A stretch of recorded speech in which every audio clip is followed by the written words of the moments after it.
Hello guys, welcome back to the UPSC harbour. इस lecture में हम सिस्मिक वेव्स के बारे में पढ़ेंगे। पिछले लेक्चर में हमने अर्थक्वेक पढ़ा, टाइप्स पढ़े उसके, किस तरीके से वो डिस्ट्रीब्यूटेड है अर्थ पे, कहाँ कहाँ उसकी लोकेशन है, अकरेंस ऑफ अर्थक्वेक के चांसेस हैं, प्रोबेबिलिटी हैं, ये सब चीज़ें हमने लास्ट लेक्चर में कवर करी थी। इस लेक्चर में हम सिस्मिक वेव्स के बारे में पढ़ेंगे।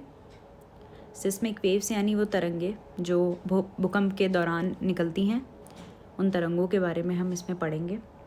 कुछ कैटेगरीज़ हैं सिस्मिक वेव्स की, वो पढ़ेंगे। किस तरीके से अर्थ के इंटीरियर में वो ट्रैवल करती हैं, ये सभी चीज़ों में हम डीप डाइव करेंगे। देरी ना करते हुए शुरू करते हैं। सिस्मिक वेव्स होती क्या हैं, तो ये समझना सबसे पहले ज़रूरी है कि सिस्मिक वेव्स का मतलब, जो वर्ड सिस्मिक है, वो वर्ड सिस्मिक आया है वाइब्रेशन से या फिर अर्थक्वेक से। ठीक है, सिस्मिक वर्ड को यहाँ पे जो मीनिंग है उसका मतलब है कि वाइब्रेशंस होना, ठीक है, कंपन होना अर्थ का, या फिर उसके ऊपर जो भूपर्पटी है यानी क्रस्ट जिसे आप बोलते हैं इंग्लिश में, उसका कंपन होना, उसको हम सिस्मिक वर्ड से डिफाइन करते हैं। इसीलिए भूकंप के दौरान निकलने वाली तरंगे यानी जो अर्थक्वेक वेव्स हैं, उनका नाम सिस्मिक वेव्स से भी जाना जाता है। सिस्मिक वेव्स जो हैं एनर्जी कैरी करती हुई वेव्स होती हैं जो अर्थ की लेयर्स में ट्रैवल करती हैं। ठीक है, लास्ट लेक्चर में मैंने आपको समझाया था कि उसका जो ओरिजिन होता है, जो वो स्टार्ट होती हैं फोकस, या फिर हम उसे हाइपोसेंटर बोलते हैं, वहाँ से उसकी शुरुआत होती है और उसके बाद वो अर्थ की लेयर्स में ट्रैवल करती हैं। ट्रैवल करते हुए क्रस्ट तक पहुँचती हैं और क्रस्ट तक पहुँचने के बाद उनके जो वो हाई एनर्जी वेव्स जब ट्रैवल करती हैं तो उस वजह से डिस्ट्रक्शन होता है ना। तो यही चीज़ें हम इसमें पढ़ेंगे। डिस्ट्रक्शन होगा तो अब सिंपल सी चीज़ आप ऐसे समझिए कि हमने पढ़ा था अर्थ, और अर्थ के अंदर से कहीं हाइपोसेंटर या फोकस से भूकंप की तरंगें यानी अर्थक्वेक और सिस्मिक वेव्स निकलेंगी। ये वेव्स निकलेंगी और ये वेव्स आके टकराएंगी हमारी क्रस्ट पर यानी भूपर्पटी पर। जब यहाँ पर टकराएंगी तो यहाँ पर हमारे ऑलरेडी यहाँ पे इस्टेब्लिश्ड हैबिटेट है, ये मूव करेंगी प्लेट के मूव करने से बहुत सारे डिस्ट्रक्शंस हो सकते हैं, जैसे कि लैंडस्लाइड्स हो सकती हैं, है ना। ये जो लेयर है ये खिसक सकती है, कॉन्टिनेंटल प्लेट्स टकरा सकती हैं। सो डिपेंडिंग ऑन कि कितना ज़्यादा डिस्ट्रक्टिव है या कितना ज़्यादा हाई एनर्जी वेव्स हैं, उसके ऊपर ये चीज़ डिपेंड करेगी, मगर ये सब चीज़ें पॉसिबल हैं। ठीक है, तो जब हम सिस्मिक वेव्स पढ़ते हैं तो यहाँ हम दो वेव्स की बात करते हैं। ओके, इन दो वेव्स में पहली कैटेगरी जो है वेव की, वो कैटेगरी है जब ये वेव अर्थ के इंटीरियर में ट्रैवल कर रही है, और दूसरी कैटेगरी वो है जब ये क्रस्ट पर पहुंच चुकी है। तो दो कैटेगराइजेशन है सिस्मिक वेव्स के, यानी दो टाइप्स हैं। फर्स्ट जो कैटेगरी है वो ट्रैवल कर रही है बॉडी में, बॉडी ऑफ द अर्थ में। बॉडी ऑफ द अर्थ में ट्रैवल करने की वजह से ही इसका नाम पड़ गया है बॉडी वेव। दूसरे टाइप की जो वेव है वो ट्रैवल कर रही है अर्थ के सरफेस पे पहुंचने के बाद, इसी वजह से दूसरे टाइप की जो वेव है उसका नाम पड़ गया है सरफेस वेव। समझेंगे, डायग्राम देख सकते हैं आप साइड में ये। ठीक है, तो ये जो हैं पी एंड एस वेव, ये हैं हमारी बॉडी वेव, क्योंकि इंटीरियर ऑफ द अर्थ में ट्रैवल करती हैं। पी एंड एस वेव, जिन्हें हम प्राइमरी और सेकेंडरी वेव्स के नाम से भी जानते हैं। और दूसरी जो हमारी वेव्स हैं यानी लव एंड रिले वेव्स, ये होंगी आपकी सरफेस वेव, क्योंकि ये सरफेस पे ट्रैवल करती हैं। कैटेगराइजेशन समझते हैं, शुरुआत करेंगे अपनी। जैसे कि मैंने अभी आपको समझाया, दो टाइप की सिस्मिक वेव्स होती हैं, एक होती हैं बॉडी वेव्स और दूसरी होती हैं सरफेस वेव्स। बॉडी वेव्स में हमने पढ़ा पी, अभी पढ़ेंगे हम, बट हमने अभी समझा कि पी और एस वेव जो हैं वो बॉडी वेव्स के टाइप हैं। और दूसरा जो है लव और रिले वेव्स, ये कौन से हैं, ये हैं सरफेस वेव के टाइप्स। ओके, आगे बढ़ते हैं। बॉडी वेव्स समझते हैं, बॉडी वेव्स हैं क्या, जो बॉडी में ट्रैवल करती हैं।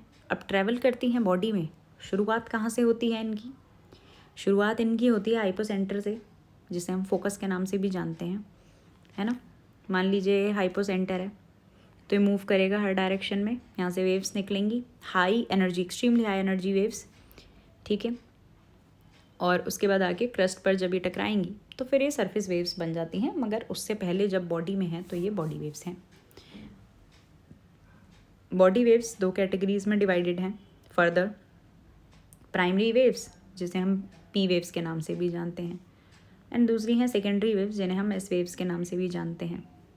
कुछ कैरेक्टरिस्टिक्स हैं जो हमें समझना बहुत ज़्यादा ज़रूरी हो जाता है, जैसे कि दोबारा हम पढ़ेंगे जब हम स्पेसिफिक पी वेव्स और एस वेव्स की स्लाइड्स में जाएंगे, बट अभी मैं आपको समझा देती हूँ कि जो पी वेव्स होती हैं वो लॉन्गिट्यूडनल होती हैं नेचर में, ओके, यानी पैरेलल होती हैं, ऐसे आप समझ सकते हैं, पैरेलल होती हैं।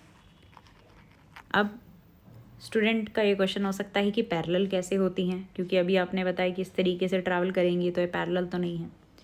तो ध्यान देने की बात ये है कि मैंने पैरेलल रॉक्स के कंपैरिजन में, यानी जो भी यहाँ पे रॉक्स हैं उसके पैरेलल चलेंगी, ये जो भी रॉक हैं उनके पैरेलल ये वेव्स होंगी, ओके, यानी लॉन्गिट्यूडनल। और एस वेव जो होंगी वो क्या होंगी, ट्रांसवेव, या फिर आप जिन्हें कह सकते हैं परपेंडिकुलर। शायद थोड़ा कन्फ्यूजन होगा तो मैं आपको अच्छे से समझाती हूँ डायग्राम से। आ जाइए पी वेव्स पर। पी वेव्स जिन्हें हम प्राइमरी वेव्स भी बोलते हैं, ये फास्टेस्ट हैं। फास्टेस्ट क्यों हैं इसका रीज़न भी समझाऊंगी। प्राइमरी वेव्स जो हैं सारी सिस्मिक वेव्स की कैटेगरीज में सबसे फास्टेस्ट वेव्स हैं। सीधा सीधा क्वेश्चन बन जाता है एमसीक्यूज़ का। ये जो स्लाइड्स हैं factual questions, very important for MCQs, ठीक है। प्राइमरी वेव्स यानी पी वेव्स जो हैं सबसे ज़्यादा फास्टेस्ट वेव्स हैं। प्राइमरी वेव्स को हम लॉन्गिट्यूडनल या पैरेलल वेव्स के नाम से भी जानते हैं। Compressional waves because they produce compression rarefaction when travelling in a medium. अब ये क्या है, ये पॉइंट समझने के लिए आ जाइए साइड वाले डायग्राम पर। छोटी क्लासेस में हम पढ़ते आए हैं कंप्रेशन एंड रेयरफैक्शन का मतलब। कंप्रेशन मतलब किसी चीज़ का सिकुड़ना, ओके, सिकुड़ना मतलब कंप्रेशन, एंड रेयरफैक्शन मीन्स उसका वापस से फैल जाना, विस्तृत हो जाना, ठीक है। आसान शब्दों में समझाया है मैंने आपको ये पॉइंट, और उसका मीनिंग भी उतना ही आसान है। डायग्राम देखेंगे तो समझ में आएगा। यहाँ पर जो वेव है वो क्या है, बहुत ज़्यादा कंप्रेस हो चुकी है, कंप्रेस हो रही है। यहाँ पर देखेंगे इस बेल्ट के पास, यहाँ पे कंप्रेस्ड है, इधर कंप्रेस्ड है इधर, और बीच में क्या हो रहा है, एक्सपेंशन यानी रेयरफैक्शन हो रहा है, एक्सपेंड हो रही है। तो वेव कुछ इस तरीके की है कि कंप्रेशन एंड रेयरफैक्शन, ठीक है, कंप्रेशन और उसके बाद क्या होगा, रेयरफैक्शन। इस तरीके से उसका बार बार सिकुड़ना और उसके बाद फिर से अपना विस्तार कर लेना, यही जो वेव है इसे हम प्राइमरी वेव बोलते हैं। लॉन्गिट्यूडनल है ये, मान लीजिए इधर रॉक्स हैं, ये अर्थ है, अर्थ में ट्रैवल कर रही है, इधर रॉक्स होंगे, है ना, रॉक्स होंगे, क्रस्ट होगा, जाने क्या क्या होगा अंदर, है ना, ओर्स होंगे, मिनरल्स होंगे, जो भी चीज़ें होंगी उनसे पैरेलल ये वेव्स ट्रैवल करेंगी, इसलिए लॉन्गिट्यूडनल वेव्स के नाम से भी इन्हें जाना जाता है। प्रेशर वेव्स होंगी, हाई प्रेशर वेव होगा इनका, और ये प्रेशर डिपेंड करेगा मीडियम टू मीडियम, ठीक है। सारे ही मीडियम में ये ट्रैवल कर सकती हैं। ये बहुत ज़्यादा इंपॉर्टेंट पॉइंट आपको याद रखना होगा। पी वेव्स जो हैं वो solid, liquid and gas, SLG point याद रखिए। पी वेव्स जो हैं SLG, सॉलिड, लिक्विड, गैस सभी में ट्रैवल कर सकती हैं। हाँ, हो सकता है कि उसकी स्पीड में अंतर आए अलग अलग मीडियम में जब वो ट्रैवल करेगी तो, लेकिन याद रखने वाली बात यह है कि वो ट्रैवल तीनों ही मीडियम में करेगी, चाहे वो सॉलिड हो, चाहे लिक्विड हो, गैस हो, तीनों ही मीडियम में पी वेव्स जो हैं वो ट्रैवल करेंगी, ठीक है। उसमें भी सॉलिड में जो है सबसे ज़्यादा उसकी स्पीड हाई होगी, ठीक है, देन लिक्विड में होगी एंड देन गैस में होगी। अब ये क्यों होगी, क्वेश्चन अराइज होगा, कुछ बच्चों का ये क्वेश्चन होगा कि भाई क्यों होगी। देखिए सिंपल सी बात है, सॉलिड के अंदर बहुत ज़्यादा क्लोजली होते हैं, क्लोजली ये तो चीज़ें मतलब मैं उम्मीद कर रही हूँ कि आपने मतलब 6ठी 7वीं में भी पढ़ी होगी कि जब जो सॉलिड के मॉलिक्यूल्स है बहुत कॉम्पैक्ट होते हैं, क्लोजली पैक्ड होते हैं, ठीक है। एक मूव करेगा, दूसरे पे प्रेशर लगेगा, दूसरा मूव करेगा, देन तीसरे पे प्रेशर लगेगा, तीसरे से चौथे पे, चौथे से पाँचवें पे एक दूसरे पे प्रेशर एक्सर्ट करेंगे और स्पीड उनकी बढ़ जाएगी मूवमेंट की, ठीक है।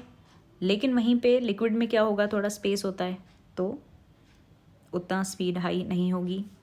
एंड जो फिर गैस होती है उसमें बहुत ज़्यादा डिस्टेंस होता है तो स्पीड जो है और ज़्यादा घट जाएगी। ये पॉइंट आप पॉइंट नंबर 5 में देख पा रहे होंगे। ये जो स्पीड होती है पी वेव्स की, पी वेव्स जो ट्रैवल करती हैं यहाँ पे, तो सॉलिड में सबसे ज़्यादा हाईएस्ट होती है। देन उसके बाद जो है आपके लिक्विड हो जाता है और उसके बाद गैसेस हो जाता है। अब पूछेंगे कि नहीं नंबर बताइए कि कितना होती है, नंबर में जाना है फैक्चुअल इन्फॉर्मेशन, तो ये याद रख सकते हैं कि 5 से 8 किलोमीटर पर सेकेंड की लगभग वेलोसिटी से ये ट्रैवल करती हैं। 5 to 8 किलोमीटर पर सेकेंड की स्पीड से पी वेव्स ट्रैवल करती हैं, फास्टेस्ट जो हैं। ये भी पूछा जा सकता है कि सबसे फास्टेस्ट वेव्स कौन सी हैं। क्वेश्चन अराइज हो सकता है कि 5 से 8 किलोमीटर प्रति सेकेंड की रफ्तार से कौन सी वेव्स ट्रैवल करती हैं। ठीक है, पी वेव्स ऐसी कौन सी वेव्स हैं जो सॉलिड, लिक्विड एंड गैस तीनों में ही ट्रैवल करती हैं। तो बहुत सारे इस स्लाइड में से फैक्चुअल क्वेश्चन बन सकते हैं। मैं उम्मीद करूँगी कि आपने इसका स्क्रीनशॉट ले लिया होगा, नहीं लिया है तो बिल्कुल ले सकते हैं इसका स्क्रीनशॉट और अपने नोट्स में ये सब पॉइंट्स ज़रूर से लिख लीजिएगा। ठीक है, आगे देखिए, एस वेव्स पर आते हैं। अब जैसे ही हमने अभी पढ़ा, पी वेव्स क्या था, कंप्रेशन था, रिलैक्सेशन था। ठीक है, कंप्रेस हो रही थी और उसके बाद रेयरफेक्शन यानी एक्सपेंड हो रही थी, लेकिन लॉन्गिट्यूडनल थी, पैरेलल थी। ठीक है, कुछ परपेंडिकुलर नहीं था। यहाँ देखेंगे तो केस कुछ अलग है, डायग्राम देखेंगे समझ आएगा। हॉरिजॉन्टली मोशन ना करते हुए ये वर्टिकल भी जा रही हैं, 90 डिग्री पे यहाँ राइज भी हो रही हैं, यहाँ भी राइज हो रही हैं, 90 डिग्री पे यहाँ राइज हो रही हैं। क्या समझ में आता है? समझ में ये आता है कि सेकेंडरी वेव्स यानी जो एस वेव्स हैं, इन्हें हम ट्रांसवर्स वेव्स, शेयर वेव्स या डिस्टॉर्शन वेव्स भी बोल सकते हैं। ठीक है, ट्रांसवर्स वेव बोल सकते हैं यानी परपेंडिकुलर वेव। ओके, लिख सकते हैं परपेंडिकुलर वेव। जैसे वाटर रिपल्स फॉर्म होते हैं, है ना। ये एक्टिविटी करी होगी आप लोगों ने, सभी ने बचपन में। ये एक पूल है या पॉन्ड है, उसमें आपने कोई पेबल स्टोन छोटा फेंक दिया तो ऐसे रिपल्स फॉर्म होते हैं, उसके ऊपर नीचे से तरंगें जैसी बनती हैं। तो उसी तरीके का कुछ आपको सेकेंडरी वेव्स में भी देखने को मिलेगा, जिन्हें हम रिपल्स बोलते हैं ना, वाटर रिपल्स, वो फॉर्म होते हुए दिखेंगे। ट्रांसवर्स वेव को हम, ये नाम आप याद रख सकते हैं, किसी भी नाम से प्रश्न आ सकता है कि ट्रांसवर्स वेव या वो शेयर वेव बोल दे या डिस्टॉर्शन वेव बोल दे, तो ये सब एक ही हैं जो कि सेकेंडरी एस वेव है। ठीक है, तो जो उसकी डायरेक्शन होती है प्रोपगेशन की, वेव की डायरेक्शन ऑफ प्रोपगेशन यानी मूवमेंट की, उसके मोशन की जो डायरेक्शन होती है, ट्रांसवर्स क्यों नाम पड़ा, क्योंकि परपेंडिकुलर होती है। अभी अभी मैंने आपको समझाया था, परपेंडिकुलर होती है डायरेक्शन।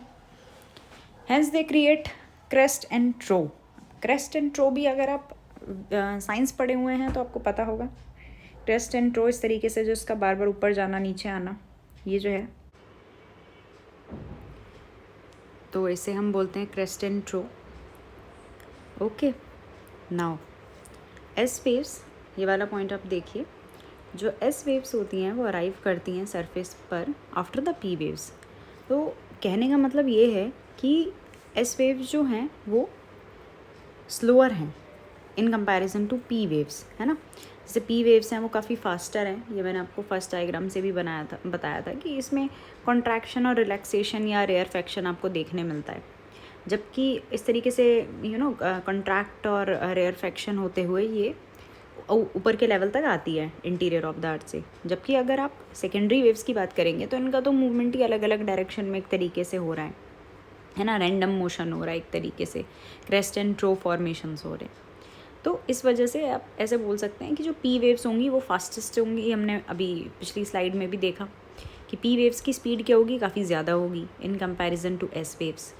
तो जो पी वेव्स होंगी वो जल्दी ऊपरी सतह तक जो है हमारे पहुंच जाएंगी, वेयर एज जो एस वेव्स हैं वो बाद में पहुंचेंगी आफ्टर द पी वेव्स। ये जो एस वेव्स होती हैं बहुत ज़्यादा हाई फ्रीक्वेंसी होती हैं, इनमें हाई डिस्ट्रक्टिव कैरेक्टर होता है compare to P waves. P waves के कंपैरिजन में ये बहुत ज़्यादा विनाशकारी तरंगें होती हैं, बहुत ज़्यादा विनाश ये कर सकती हैं। अब एक जो बहुत इम्पॉर्टेंट पॉइंट है और जो आपको एमसीक्यूज़ में, फिर से एमसीक्यू के में आने के लिए काफ़ी ज़्यादा महत्वपूर्ण हो जाता है, वो ये है कि जो एस वेव्स हैं वो पास नहीं कर सकती हैं through fluids, liquids and gases, as fluids do not support shear stress.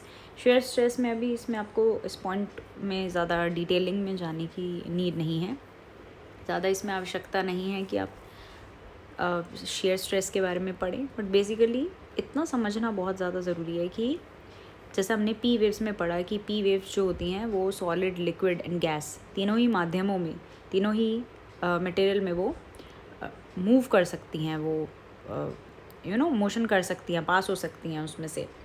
Where as जो एस वेव्स हैं वो सिर्फ और सिर्फ सॉलिड में पास होंगी, वो लिक्विड्स एंड गैसेस में पास नहीं होती हैं। और यही चीज़ एक बहुत बड़ा एविडेंस एक तरीके से बनती है हमें अर्थ के अंदर की क्या लेयर्स हैं। जैसे कोर में अगर आप देखेंगे, कोर या आप जिसे बैरिस्फेयर के नाम से भी जानते हैं, उस रीजन में जैसे हम देखते हैं कि आउटर कोर जो है वो मोल्टन है, मैग्मा लिक्विड है, जबकि इनर कोर जो है वो बहुत ज़्यादा हार्ड है, उसके अंदर बहुत ज़्यादा हाई डेंसिटी मटेरियल है, सॉलिड है।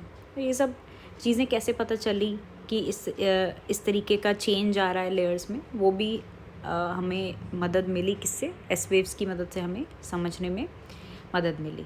ठीक है, अब ये थी, एक बार मैं आपको फिर से दिखा देती हूँ।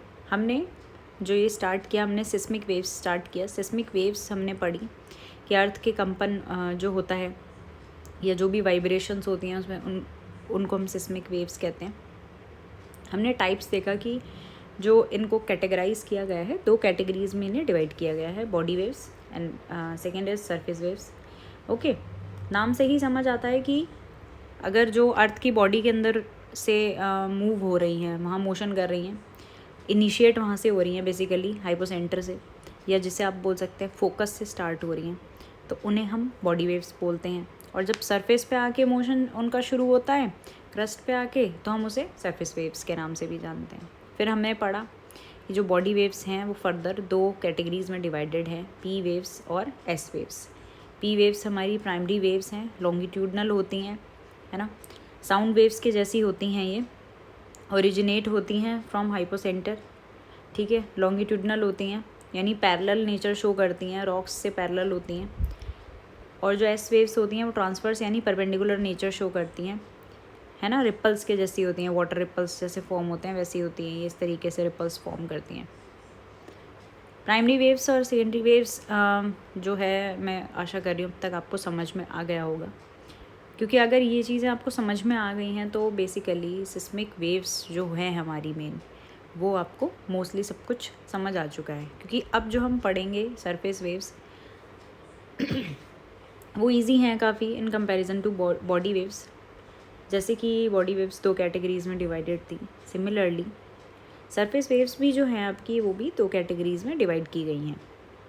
पहले समझ लेते हैं सरफेस वेव्स हैं क्या। सरफेस उनका नाम ही कब पड़ा, कैसे नाम पड़ा है, जब बॉडी वेव्स थी अर्थ के इंटीरियर में, इंटीरियर से होते हुए अब वो आ गई हैं सतह पर यानी सरफेस रॉक्स पर। सरफेस रॉक्स पर आने के बाद उनका एक नया है, वो वही वेव्स जो बॉडी वेव हाइपोसेंटर से निकल के आई हैं, जो बॉडी वेव्स थी, लेकिन जैसे ही वो सतह पर यानी सरफेस रॉक के साथ इंटरेक्ट करेंगी तो अब उनका एक नया सेट ऑफ वेव्स फॉर्म होगा, या नए सेट ऑफ वेव्स के नाम से हम उन्हें पढ़ेंगे, जो कि हमारी हैं सरफेस वेव्स, क्योंकि सरफेस पर वो मूव कर रही हैं। एल वेव्स है इसमें, लव वेव्स के नाम से फेमस है। ओके, और जो है दूसरा जो हम इसमें समझते हैं वो है एल एंड आर यानी Rayleigh and love rays waves. Okay, अब देखिए, स्लोएस्ट होती हैं, हमने अभी तक पढ़ा था कि पी वेव्स जो होती हैं वो बहुत ज़्यादा फास्टेस्ट होती हैं, तो जो सरफेस वेव्स हैं वो बहुत ज़्यादा स्लोएस्ट होती हैं।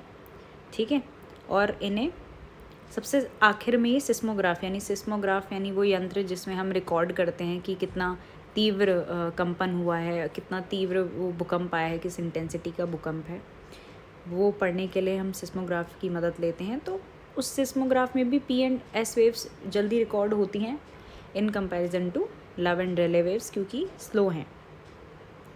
लव वेव्स पढ़ते हैं, यहाँ पे डायग्राम में आपको यहाँ पे दिख रहा होगा किस तरीके से मोशन ही करती हैं।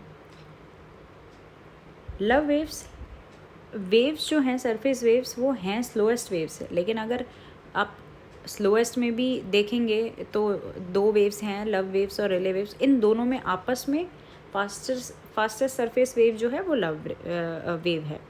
ओके, ये ग्राउंड में साइड टू साइड मूव करती है, ठीक है। यहाँ पे जैसे आपको दिख रहा है इस तरीके का ये पैटर्न बनाते हुए मूव करती है साइड टू साइड। जबकि जो रिले वेव्स हैं वो वेव रोल्स फॉर्म करती हैं, ऐसे ना रोल्स फॉर्म करती हैं।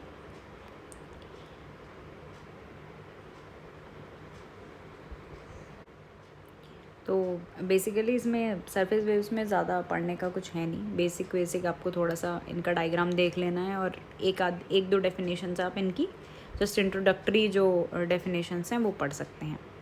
देन जो मोस्ट इम्पॉर्टेंट पार्ट आ जाता है इस सिस्मोग्राफ या सिस्मिक वेव्स से रिलेटेड जो भी हम टॉपिक अभी तक पढ़े, हमने पी वेव्स और एस वेव्स पढ़ी हैं, इनका बेसिकली अब हम यूटिलाइजेशन करेंगे शैडो जोन्स को समझने के लिए। या आप ऐसा सोच सकते हैं कि शैडो जोन्स को समझने के लिए ही हमने पी और एस वेव्स पढ़ी थी। शैडो जोन्स अपने आप में बहुत महत्वपूर्ण टॉपिक हो जाता है इस चैप्टर का। शैडो जोन्स क्या हैं अब ये, ठीक है। शैडो जोन्स पढ़ने के लिए हम आ जाते हैं डायग्राम पर। देखिए इस डायग्राम को ध्यान से, ये है अर्थ। यहाँ पर आपको दिखेगा, सबसे पहले एस वेव्स की बात करते हैं, सेकेंडरी वेव्स जो हैं। मैंने आपको बताया था कि जो सेकेंडरी वेव्स हैं वो सिर्फ़ और सिर्फ सॉलिड में मूव कर सकती हैं, ठीक है। सॉलिड में अगर वो सिर्फ मूव कर सकती हैं तो अब इस डायग्राम को ध्यान से देखिएगा। ये जो हमारा आउटर पोर्शन है ये पूरा क्या है, अपर सरफेस है क्रस्ट। देन ये जो पूरा पोर्शन है ये क्या है, मेंटल है ये, जिसके अंदर एस्थेनोस्फेयर है ना, सेमी सॉलिड होता है एस्थेनोस्फेयर है। उसके बाद यहाँ पे रॉक्स हैं, ये सब चीज़ें आपको मिल जाएंगी, ठीक है। सॉलिड ही स्ट्रक्चर है, डेंसिटीज़ चेंज हो रही हैं but kind of solid structure ही आपको यहाँ मिल रहा है। यहाँ आपको मिलेगा लिक्विड कहाँ मिलेगा, आउटर कोर में। और फिर अंदर क्या मिलेगा आपको, सॉलिड इनर कोर में। तो अब इससे क्या समझ में आता है, इससे ये समझ में आता है कि अब आप इन रेस को देखिए। ये था आपका एपिसेंटर से वेव्स जो मूव होनी शुरू हुई, ठीक है। ये जो है मूव होनी शुरू हुई, इस जगह ये पूरी मूव हुई हैं, ठीक है। यहाँ तक ये पूरी मूव हुई हैं, यहाँ तक भी ये पूरी मूव हुई हैं वेव्स। लेकिन यहाँ क्या हुआ है, अब ये फिनोमेना समझना बहुत ज़रूरी है। अब यहाँ हुआ कुछ ऐसा है कि जब इस तरफ से वेव्स आ रही थी तो उन्हें कोई रास्ते में रुकावट नहीं मिली, तो ये सीधा आई और इधर मिल गई। लेकिन अगर सेंटर की बात करेंगे तो जैसे ही ये वेव्स बढ़नी शुरू हुई, ये आई हैं क्रस्ट से, देन एस्थेनोस्फेयर यानी सेमी सॉलिड की उससे एक लेयर से, मेंटल से होके आई हैं। यहाँ आते ही इन्हें मिल गया liquid outer core, okay. S waves हैं ये। अब मैंने आपको समझाया था अभी एस वेव्स में कि एस वेव्स जो हैं वो सिर्फ़ और सिर्फ सॉलिड में मूव कर सकती हैं। तो जब ये ऊपर से होती हुई आई तो क्रस्ट इन्हें कंप्लीट सॉलिड स्ट्रक्चर मिला, ठीक है। देन उन्हें जो है आपका एस्थेनोस्फेयर भी सेमी सॉलिड मिला। लेकिन जैसे ही आउटर कोर पर आई तो आउटर कोर तो अब हमारा लिक्विड हो गया है, तो ये आउटर कोर्स लिक्विड में है, आगे मूव नहीं कर पाएंगी। लिक्विड में अब ये आगे मूव इधर नहीं कर पाएंगी, ठीक है। दोबारा समझिए, एक बार दोबारा समझाने की कोशिश करती हूँ मैं। सिस्मिक वेव्स की कैटेगरी में हम जो इसकी जो बॉडी वेव्स जो हैं, बॉडी वेव्स में हम सेकेंडरी वेव्स की हम बात कर रहे हैं। सेकेंडरी वेव्स में मैंने आपको समझाया था कि जो सेकेंडरी वेव्स हैं वो जो है सिर्फ़ और सिर्फ सॉलिड में मूव कर सकती हैं, वो ना तो लिक्विड में और ना ही गैस में मूव कर सकती हैं। तो इन वेव्स का जब भी भूकंप आया होगा पहले, तो ये नोट किया गया। अब सिस्मोग्राफ तो पहले से ही प्लॉट थे, तो यहाँ देखा गया कि यहाँ जो भी सिस्मोग्राफ्स थे उन्होंने तो रीडिंग दी, मगर यहाँ इधर भी दी, इस तरफ भी, मगर यहाँ एक ये जोन जैसा फॉर्म हो गया, इस तरीके का ये जोन जहाँ पे रीडिंग्स नहीं मिली। इवन ये भी जोन है, यहाँ पर भी एस वेव्स की रीडिंग नहीं मिली। तो अब इससे क्या पता चलता है, इससे पता चलता है कि जहाँ उसको स्ट्रेट पाथ मिला, स्ट्रेट पाथ में तो वो मूव कर गई, लेकिन जहाँ उसे लिक्विड की लेयर मिली, लिक्विड की लेयर पे वो जाके स्टॉप हो गई। ओके, वो वहाँ पे आगे मूव नहीं कर पाई जैसे ही उसे लिक्विड आउटर कोर मिला, क्योंकि सेकेंडरी वेव्स की ये प्रॉपर्टी थी कि वो सिर्फ और सिर्फ सॉलिड से ही पास हो सकती है। ठीक है, आशा कर रही हूँ ये चीज़ आपको समझ में आ गई होगी। अभी कहाँ से कहाँ तक हुई, तो अब थोड़ा पॉइंट्स पे आते हैं। देखिए यहाँ पे है एस वेव जो है ट्रैवल नहीं कर सकता लिक्विड्स में, इवन गैसेस में भी वो ट्रैवल नहीं कर सकती हैं। Entire zone beyond 103 degree does not receive S waves and hence this zone is identified as the shadow zone.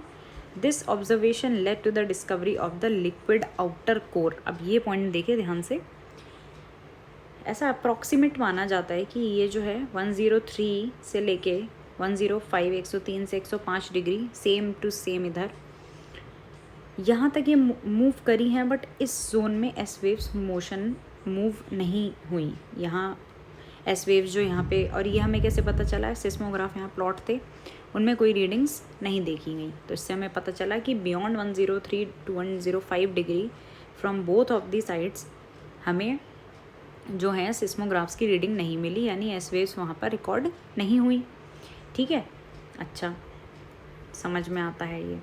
अब इससे ये डिस्कवर हुआ, इसी से डिस्कवरी हुई किसकी, कि जो हमारा आउटर कोर है वो क्या है, लिक्विड है। ठीक है, क्योंकि अगर ये आउटर कोर होता सॉलिड, जैसे इनर कोर सॉलिड है, अगर ये आउटर कोर सॉलिड होता तो ये तो पास हो जाती, यहाँ आ जाती हैं भी, यहाँ भी सिस्मोग्राफ में मेजर जो है शो कर देता रीडिंग्स, लेकिन यहाँ नहीं शो हुआ, यहाँ नहीं शो हुआ। इससे पता चलता है कि जहाँ पर उसे रास्ते में रुकावट नहीं मिली वहाँ से वो सीधे मूव हो गई, लेकिन जैसे ही रुकावट मिली तो वहाँ पे वो आके यहाँ से लेके यहाँ तक क्या हो गई, स्टॉप हो गई। ये थी आपकी एस वेव्स और एस वेव्स की इसी प्रॉपर्टी की वजह से हमें पता चला कि जो हमारा लिक्विड आउटर कोर जो है वो पूरा कोर सेम नहीं है, पूरा कोर डेंस सॉलिड स्ट्रक्चर नहीं है, बल्कि जो हमारा आउटर कोर है वो क्या है, लिक्विड है। ठीक है, अब आ जाते हैं हम अपने नेक्स्ट पॉइंट पर। नेक्स्ट हम देख लेते हैं पी वेव्स को। ठीक है, अब देखिए shadow zone of P waves appears as the band around 103 to 145 degree away from the epicenter। ठीक है, अब इसे समझना और ज़रूरी है। अब ये तो थी एस वेव्स और पी वेव्स।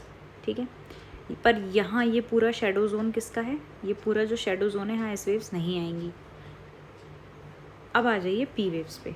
पी वेव्स में क्या है ये देखिए, पी वेव्स में भी सेम ही शुरुआत हुई, लेकिन ये हमें याद रहना चाहिए कि जो पी वेव्स हैं वो सॉलिड, लिक्विड एंड गैस तीनों ही मीडियम्स में, यानी ऑल काइंड ऑफ मटेरियल में वो ट्रैवल कर सकती हैं। ठीक है, तो अब समझते हैं फिर से एपी सेंटर था, यहाँ से वेव्स मूव होनी शुरू हुई, यहाँ से वेव्स मूव होनी शुरू हुई। लिक्विड आउटर कोर मिला भले ही सही, लेकिन पी वेव्स की तो ऐसी कोई लिमिटेशन है नहीं, प्राइमरी वेव्स की तो कोई लिमिटेशन है नहीं कि वो सॉलिड में या लिक्विड में या गैस में कि ट्रैवल नहीं हो सकती हैं, वो तो हर मटेरियल में ट्रैवल करी जा सकती हैं, हो सकती हैं। ठीक है, तो वो यहाँ से भी ट्रैवल करेंगी, यहाँ भी, लेकिन उसके बावजूद यहाँ पे आपको दिख रहा होगा कि पी वेव्स का शैडो जोन फिर भी फॉर्म हो रहा है। अब पी वेव्स का शैडो जोन फॉर्म होने का क्या मतलब था, ध्यान से देखिए। पी वेव्स तो हमने पढ़ा अभी कुछ देर पहले कि हर जगह से ट्रैवल कर सकती हैं, है ना, सॉलिड, लिक्विड, गैस। तो फिर पी वेव्स का शैडो जोन क्यों बना, इसके पीछे ये समझना ज़रूरी है कि जब पी वेव्स यहाँ आएंगी तो वहाँ ऊपर से ये आ रही थी सॉलिड में से, लेकिन जैसे ही ये लिक्विड आउटर कोर में आएंगी तो यहाँ पे एक तरीके से मीडियम चेंज होगा, डेंसिटी चेंज होगी। डेंसिटी चेंज होगी तो हमने एक बचपन में पढ़ा था फिनोमेना रिफ्रैक्शन का। रिफ्रैक्शन होता है, कब होता है रिफ्रैक्शन, हायर टू लोअर या लोअर से हायर डेंसिटी में, जब एक आप रेयरर से डेंसर मीडियम में वेव ट्रैवल करती हैं, या फिर है ना, इस तरीके से आपने डायग्राम्स पढ़े थे बचपन में कि bend away from the normal और बेंड टुवर्ड्स द नॉर्मल, है ना, इस तरीके से पढ़े थे कि एक नॉर्मल लाइन होती है बीच में, और है ना नॉर्मल लाइन होती है एक, इस तरीके से, और रेज जो होती हैं वो डेंसर मीडियम से आ रही होती हैं, या फिर रेयरर मीडियम से आ रही होती हैं, और जब भी जैसे ही मीडियम में चेंज आता है तो वो या तो bend away from the normal होती हैं, बेंड टुवर्ड्स द नॉर्मल होती हैं। ये 2 केसेस हमने पढ़े हुए हैं, है ना, क्लास 9 10th की आपने NCERTs में साइंस में ये चीज़ें पढ़ी हुई हैं। तो सेम चीज़ यहाँ पी वेव्स में हो रही है। अब देखेंगे पी वेव्स में यहाँ तक मूव, यहाँ तो क्लियर उसे पाथ मिल गया और सेम वही स्टोरी चल रही है यहाँ जो कि एस वेव्स में चल रही थी। लेकिन अब इसमें होगा क्या कि जैसे ही ये यहाँ आएंगी तो अभी तक पी वेव्स जो थी वो सॉलिड में मूव करती हुई आ रही थी, लेकिन जैसे ही पी वेव्स को outer core, liquid outer core मिलेगा तो अब ये डेंसर मीडियम से रेयरर मीडियम में प्रवेश करेंगी। ठीक है, अभी तक ये डेंसर मीडियम से आ रही थी यानी सॉलिड से, और जैसे ही उसे लिक्विड मिलेगा, सॉलिड से लिक्विड जैसे ही ट्रांजिशन आएगा तो अब ये डेंसर से रेयरर मीडियम में जाएंगी। तो आपको दिखेगा कि इसका जो है ये पाथ में ऐसे चेंज आया है। पहले ऐसे स्ट्रेट आ रही थी, अब ये थोड़ा इधर उधर मूव हुई हैं। अब ये एक ही बार नहीं, ये दोबारा मूव होंगी। अब इस वेव पे आप ध्यान दीजिए एक बार, जो वो वेव थी जो सिर्फ सॉलिड से लिक्विड आउटर कोर में गई उसमें इतना चेंज नहीं आया, वो स्ट्रेट आती हुई दिखी, है ना, क्योंकि ये पूरा लिक्विड आउटर कोर है, लिक्विड ही है इसमें तो पूरे में, तो ज़्यादा कुछ ऐसा चेंज इसमें दिखेगा नहीं। लेकिन ये जो सेंटर में गई हैं वेव्स यानी सॉलिड में, तो हुआ ये है कि ये सॉलिड से आई थी, इन्हें यानी डेंसर से यहाँ ये रेयरर मीडियम में घुसी। अब ये रेयरर मीडियम से फिर से सॉलिड जो इनर कोर जो है ये बहुत ज़्यादा हाई डेंसिटी सॉलिड है ना, जितने भी सोचिए कि कितना ज़्यादा डेंस होगा, वो इतना टेम्परेचर है फिर भी वो मेल्ट नहीं हो रहा है, हाई डेंसिटी है। तो यहाँ पे वो रेयरर से फिर से कहाँ जाएंगी, डेंसर मीडियम में जाएंगी। डेंसर मीडियम में जाने से लिक्विड आउटर कोर यानी रेयरर से जब डेंसर में जाएंगी तो फिर से इनका पाथ क्या होगा, चेंज होगा, फिर से यहाँ पाथ चेंज होता हुआ दिखेगा। और फिर डेंसर से रेयरर की तरफ जाएंगी तो फिर से इसका पाथ चेंज होता हुआ दिखेगा। एंड फाइनली जब ये मेंटल में आएंगी तो यहाँ पे लिक्विड से यानी रेयरर से फिर से वापस कहाँ आएंगी, डेंसर में। तो इस तरीके से जब डिफरेंट डेंसिटीज़ के मटेरियल में से होती हुई ये वेव्स आएंगी तो उसके बाद जब यहाँ से निकलेंगी तो ये सिर्फ इतना पोर्शन ही कवर करेंगी। इनके rarer to denser, denser to rarer में बार बार चेंज की वजह से सिर्फ ये सेंटर वाला पोर्शन कवर करेंगी। साइड का जो भी है 103 से लगभग 142 डिग्रीज तक यहाँ कोई भी वेव नहीं आएगी। एस वेव तो आ ही नहीं रही थी इस पूरे जोन में ही, क्योंकि S waves travel through only move in solids. लेकिन पी वेव्स जो सारे ही मीडियम्स में ट्रैवल करती हैं वो भी इस पोर्शन में 103 से 142 डिग्री के पोर्शन में नहीं आ पाएंगी because of this reason, refraction के रीज़न की वजह से इस पोर्शन में वो, और सेम दोनों ही साइड में 103 और 105 डिग्री से मान सकते हैं लगभग 142 से 145 डिग्रीज तक ये नहीं दिखेंगी। तो ये हो जाएगा पी वेव्स का शैडो जोन, और ये कंप्लीट पूरा का पूरा हो जाएगा एस वेव्स का शैडो जोन, जिसे हम हिंदी में इनका धाराओं का धारा क्षेत्र भी बोलते हैं। ठीक है, एक बारी पॉइंट्स पढ़ लेते हैं।